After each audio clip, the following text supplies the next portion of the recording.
How to make 2024 your year. Let's break this down. Beijing, 2008. The world is watching as Michael Phelps, the American legend, dives into the 100-meter butterfly final. No one has ever won 8 medals in a single Olympics before. And Phelps, he's lagging.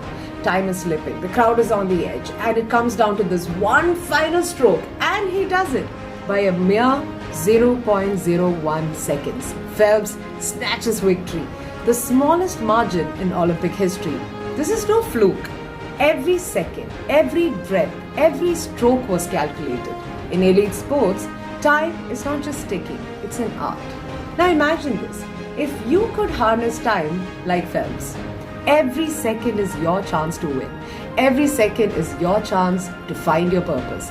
Every second is your chance to sharpen those skills. So, follow us to unravel some easy, applicable tricks to hack time and make 2024 your year.